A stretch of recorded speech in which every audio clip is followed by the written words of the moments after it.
Hey guys, once again welcome to my new vlog. ఈరోజు మనం మళ్ళీ నైట్ రైడ్ తీస్తున్నాం అన్నమాట. ఇంటికి పోతున్నాం, సేమ్ ప్లేస్. ఏదో మీతో మాట్లాడాలనిపించి మళ్ళీ వీడియో ఆన్ చేసిన. నా వీడియోస్కి వ్యూస్ ఏమి ఎక్కువ రావట్లే. రోజు రోజుకి యూట్యూబ్ మీద కాన్సన్ట్రేషన్ బాగా తగ్గిపోతుంది, ఇంట్రెస్ట్ మొత్తం తగ్గిపోతుంది. మనకు రీల్స్లో సపోర్ట్ ఉంది కానీ ఇంకేమంటారు, లాంగ్ వీడియోలో సపోర్ట్ వస్తుంది. లాంగ్ వీడియోకి సపోర్ట్ చేయండి గాయ్స్. కొద్దిగా చిన్న యూట్యూబర్ని కూడా కొద్దిగా సపోర్ట్ చేసి ముందుకు తీసుకెళ్ళండి. ఒక యూట్యూబర్ అవ్వాలనే కోరిక తపన ఫుల్ఫిల్ చేయండి గాయ్స్.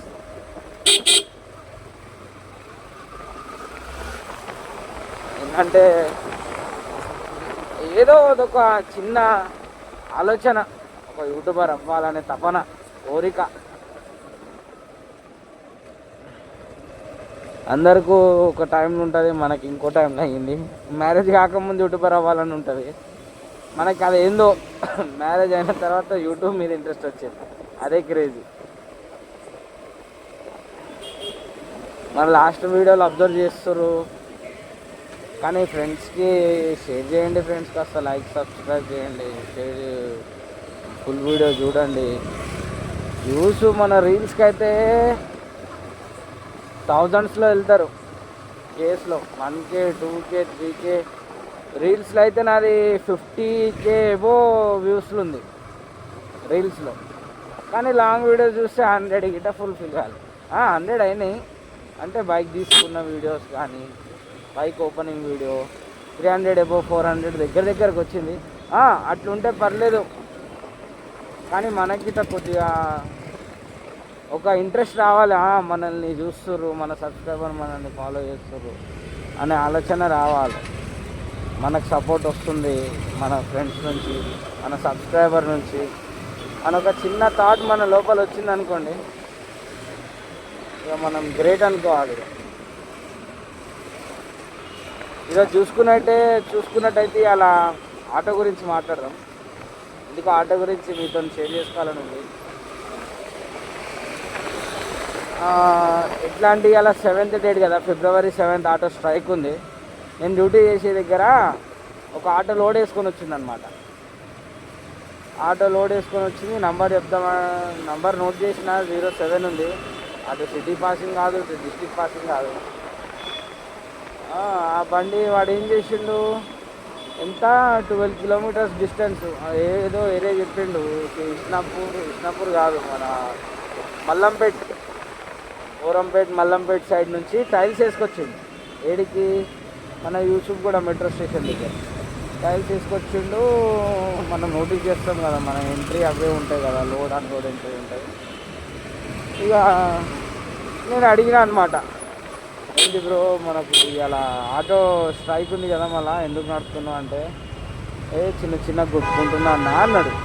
ఎంత చిన్న కొట్టుకున్నా కానీ ఒక్కరోజు 4 రూపాయల పైసలు ఎక్కువ వచ్చుడు అబ్జర్వ్ చేస్తున్నా కానీ లైఫ్ లాంగ్ తక్కువ వస్తున్నాయి. అదే అబ్జర్వ్ చేయవా అని అడిగిన. లైట్ అన్నా ఉట్టిగా ఖర్చులకు చేసుకొని పోతున్నా అన్నాడు. అదే మనము డైలీ ఇప్పుడు ఈరోజు ఒక్కరోజు నడపకపోతే ఏం కొంపలు అనుకోవద్దు చెప్పండి, నాకు అర్థం కాదు. ఎంతోమంది అన్ని పనులు వదిలేసుకొని స్ట్రైక్ పెట్టారు. ఇలాంటి ఒక్కొక్క వాళ్ళు ఇవ్వడం వల్ల మన స్ట్రైక్కి వాల్యూ లేకుండా వెళ్ళిపోతుంది. ఎట్లా అంటే మళ్ళీ వాడు ర్యాపిడో ఊబరోడు కూడా చాలా అమౌంట్ ఇస్తున్నాడు అనమాట.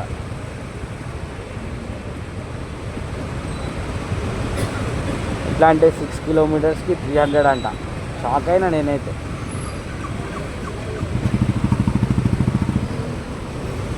6 కిలోమీటర్కి 300 అంటే నార్మల్ రైడ్ 100, కానీ వాడు ఎక్స్ట్రా ప్లస్ 200 ఇస్తుండు. అట్లా అంటే ఒక్కరోజు ఆశపడి మనం పోతే లైఫ్ లాంగ్ వాడు ఎట్లా ఆడిపిస్తే అట్లా ఆడాల్సి వస్తుంది. అది మనం గుర్తించాల్సింది. మన యూనియన్ వాళ్ళు చెప్పింది మనం వినాలి. అంటే మన కోసం వాళ్ళ ఆటో మొత్తం బంద్ చేసుకొని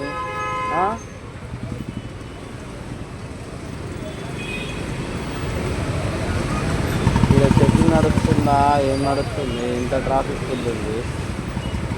వాళ్ళు మన కోసం స్ట్రగుల్ చేస్తే మనమే వాళ్ళకి సపోర్ట్ చేయకపోతే ఎట్లా డ్రైవర్స్, ఆటో డ్రైవర్లు కానీ క్యాబ్ డ్రైవర్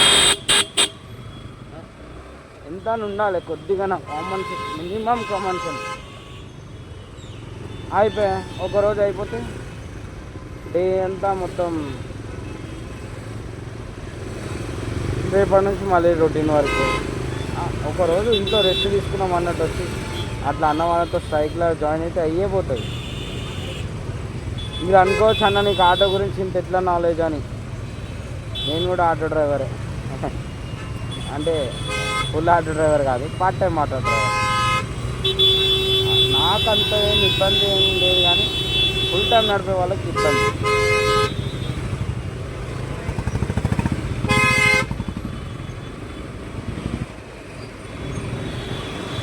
ఫుల్ టైం నడిపే వాళ్ళకు ఇబ్బంది. నాకేంటంటే నేను వన్ సైడ్ కంపెనీ జాబ్కి వెళ్తా. మా డాడీ డెత్ అయినప్పటి నుంచి నేను పార్ట్ టైంలో ఆటో డ్రైవ్ చేస్తా ఇల్లు గడవడానికి. అట్లా అని చెప్పి నాకు ఆటో గురించి కొద్దిగా నాలెడ్జ్ ఉంది, అంతే. Just simple. మా ఫ్రెండ్స్ ఉన్నారు, ఫుల్ మార్నింగ్ 6 o'clock 7 o'clock వెళ్తే ఈవినింగ్ 7 8 o'clock వస్తారు. అట్లా వాళ్ళని చూస్తే నాకు కూడా అనిపిస్తుంది, ఏం డ్యూటీ 2 డ్యూటీలు ఏం చేద్దాం, మన ఇంట్లో మంచిగా పొద్దున పురుషతో లేచి కొద్దిగా వార్మప్ చేసుకొని ఎక్సర్సైజ్ చేసుకొని మంచిగా ఆటో తీసుకొని ఒకటే లైఫ్లో ఎంజాయ్ చేయొచ్చు కదా అనిపిస్తుంది. కానీ వాడు ర్యాపిడో ఊబర్ వాడు ఇచ్చే రేట్లకు చూసి పిచ్చి ఎక్కాలి. ఇంత 10 కిలోమీటర్కి 130 140 ఏం చేయాలి పోయి ఆ ర్యాపిడోలో పైసలు 110 120 ఏడబెట్టుకోవాలి చెప్పండి ఆటోకి. సరే సిఎన్జి ఉంది, ఓకే, మైలేజ్ ఇస్తుంది, కొద్దిగానే మిగిలాలి కదా డ్రైవర్కి, కొద్దిగానే న్యాయం ఉండాలి కదా. ఇంకొకటి బైక్ ర్యాపిడోస్ ఉన్నాయి. అదే ఆటోలో ఒక అన్న మాట్లాడిండు మొన్న రీసెంట్గా చూసిన. ఆటోలో డ్రైవర్ పక్కన కూర్చోమంటే వేరే ఆటో ఎత్తుక్కున్న లేడీస్ టూ వీలర్ మీద ఒక భర్త వెనకాల కూర్చొని వెళ్ళినట్టు వెళ్తుర్రు. అది కరెక్ట్? అది ఎంతవరకు కరెక్ట్? తప్పు కదా అది. అందరికీ సమానంగా చూడాలి. ఒక బాయ్ ఫ్రెండ్తో వెళ్ళినట్టు వెళ్తుర్రు ర్యాపిడోలో, అది కరెక్ట్ కాదు.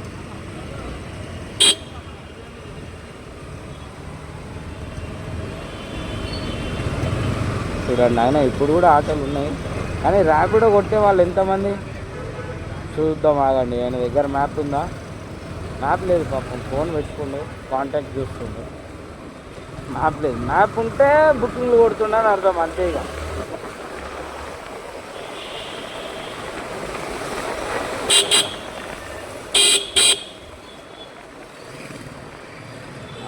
ఫోన్ పెట్టుకోవడం అంటే ప్రతి ఆటోలో కామన్. ఫోన్ అన్ని ఆటోలో ఉన్నాయి, కానీ ఏంటంటే అదొక ఫ్యాషన్ స్టైల్ అయిపోయింది. ఆటో డ్రైవ్ చేసుకుంటా ఫోన్ చూసుడు, ఫోన్ ఇద్దంగా పెట్టుకొని నడుపుడు, అదొక స్టైల్ అయిపోయింది. అది కామన్ కదా అయితే.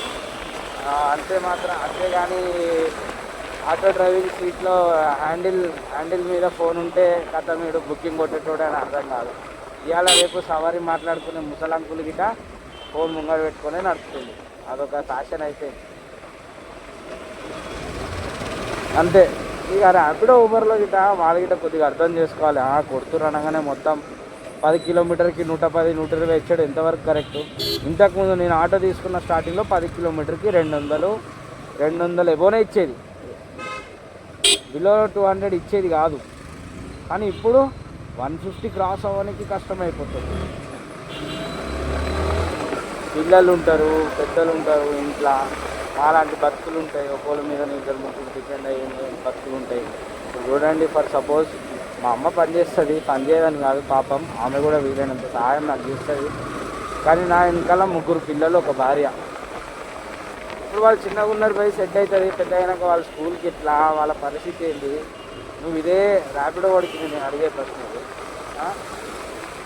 వాడు ఈ తరంగా రేట్ ఇస్తే వాడే బతుకుతాడు, మేము రోడ్ పాలు అవ్వాలా? మా పిల్లలు గవర్నమెంట్ స్కూల్లో చదవాలా? గవర్నమెంట్ స్కూల్లో ఏం తక్కువ ఎడ్యుకేషన్ లేదు, కానీ అందరికీ అబ్బుతుంది గవర్నమెంట్ స్కూల్లో చదువు.